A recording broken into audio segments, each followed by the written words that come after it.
বাস্তুশাস্ত্র অনুযায়ী প্রতিটা দিকেরই কিন্তু বিশেষ গুরুত্ব রয়েছে। আমরা ঘর সাজাতে গিয়ে প্রতিটা দিকে কোনো না কোনো কিছু জিনিস আমরা গুছিয়ে রেখে দিই বা সেই জায়গাতে আমরা সাজিয়ে রেখে দিই, কিন্তু প্রতিটা জায়গাতে সব কিছু জিনিস রাখা সম্ভব না। যদি আপনি না জেনে এমন কোনো জিনিস এমন কোনো কোণেতে রেখে দিলেন, তার কারণে আপনার অজান্তে আপনার বাস্তুতে বাস্তুর দোষের সৃষ্টি হতে পারে এবং কারণে অকারণে আপনার বাড়িতে কিন্তু অশান্তি চলতেই থাকবে, যেটা কিনা শেষ হওয়ার নামও নেবে না। এবং দেখবেন নানান রকম সমস্যার মধ্যে আপনার পরিবার জড়িয়ে পড়ছে। যদি ভুল করে আপনি আপনার ঈশান কোণে আমি যে জিনিসগুলো বলবো সেগুলো রেখেছেন, তো আপনি তাহলে খুব বড় সমস্যার মধ্যে পড়তে চলেছেন। যদি আপনি এই ভিডিওটি আজকে দেখছেন, তো তাহলে আজ থেকেই সাবধান হয়ে যান।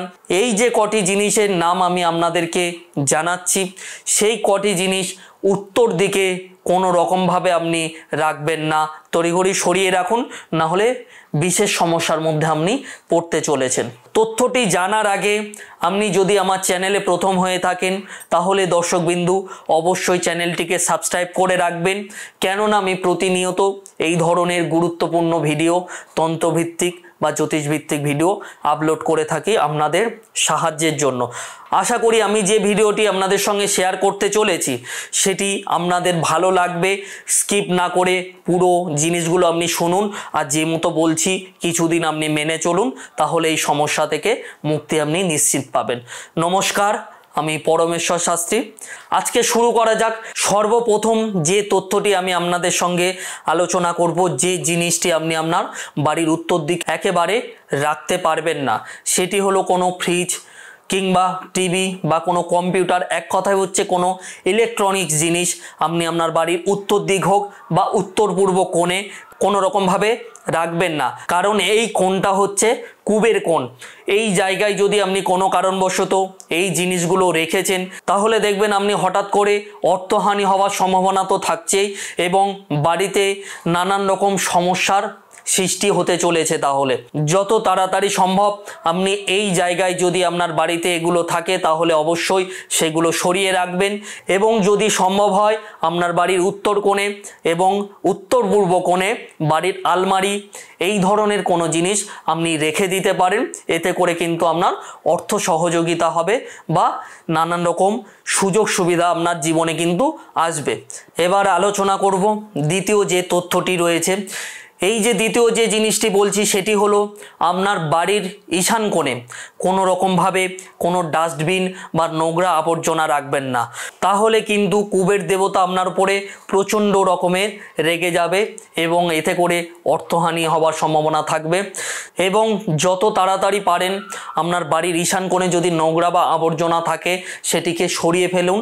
দেখবেন কুবের দেবতা আপনার উপরে খুশি হবে এবং আপনি ভূ সম্পত্তি লাভ করতে পারেন, যদি আপনার উপরে কুবের দেবতার শুভ দৃষ্টি থাকে। এবার যে জিনিসটি আমি আলোচনা করব এই ভিডিওর 3 নম্বর যে তথ্যটি রয়েছে, বাড়ির ঈশান কোণে বা উত্তর পূর্ব কোণে কোনো রকম কোনো কালো জিনিস রাখবেন না, বা কোনো কালো পর্দা হোক বা কালো কিছু জিনিস আপনি রাখবেন না। কেননা বাস্তুর মধ্যে উত্তর দিকে কোনো কালো জিনিস কিন্তু অশুভ বলে গণ্য করা হয়।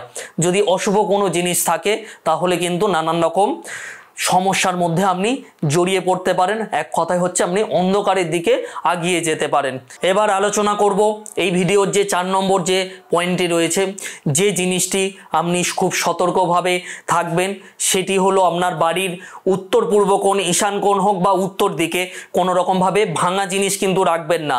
যদি আপনি ভাঙা জিনিস রেখেছেন, তো তাহলে দেখবেন যে সব ঠিকঠাক চলছে, কাজ হওয়ার মুখে গিয়ে কিন্তু আপনার কাজ আটকে যাবে। অর্থাৎ সব কিছু ঠিকঠাক আছে, আপনি কালকের কোনো কাজের সুখবর আসার কথা, সেই জায়গায় দেখবেন আপনি কোনো অশুভ খবর পাচ্ছেন। তাহলে আপনার বাড়ির উত্তর এবং পূর্ব কোণে যদি থাকে কোনো ভাঙা জিনিসপত্র, যত তাড়াতাড়ি পারেন সরিয়ে দেবেন। দেখবেন আপনার জীবনের থেমে থাকা কাজ বা যে কাজ বেঁধে যাচ্ছিল খুব তাড়াতাড়ি সেটা ক্লিয়ার হয়ে যাবে। এবার আমরা যেটি আলোচনা করব এই ভিডিওর শেষ তথ্যটা নিয়ে, যেটা কিনা আপনি কোনো রকমভাবে বাড়ির উত্তর দিকে রাখতে পারবেন না। যদি আপনি এই জিনিসটি রাখেন তাহলে কিন্তু নানান রকম সমস্যা আপনার জীবনে আসবে এবং আপনার ব্যাংক ব্যালেন্সও কমতে শুরু করতে পারে। সেই জিনিসটি হলো আপনার বাড়ির ঈশান কোণে কোনো রকমভাবে সোফা রাখবেন না, অর্থাৎ কোনো বসার জায়গা কিন্তু আপনি রাখবেন না যেখানে মানুষ এসে সঙ্গে সঙ্গে বসতে পারে। এতে করে কিন্তু সম্পদের দেবতা প্রচণ্ড রকমের রেগে যেতে পারে, এতে করে আপনার জীবনে নানান রকম আর্থিক ক্ষতি হতে পারে। আজকের আমি যে জিনিসগুলো আপনাদের সঙ্গে আলোচনা করলাম এগুলো কিন্তু বাস্তুশাস্ত্রে পরিষ্কার করে লিখে দেওয়া রয়েছে। যদি আপনি সঠিকভাবে মানেন এবং সনাতন ধর্মে বিশ্বাসী হন, অবশ্যই এগুলো পালন করুন, দেখবেন আপনার জীবনে চলার পথ অনেকটা সহজ এবং সরল হয়ে যাবে। এই ভিডিওটি আর বাড়ালাম না, আবার দেখা হবে আমার পরবর্তী কোনো ভিডিওতে কোনো তন্ত্রভিত্তিক আলোচনা নিয়ে কিংবা কোনো জ্যোতিষভিত্তিক আলোচনা নিয়ে।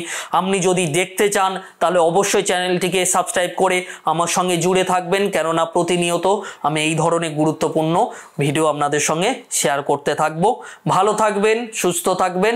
ওম নমঃ শিবায়।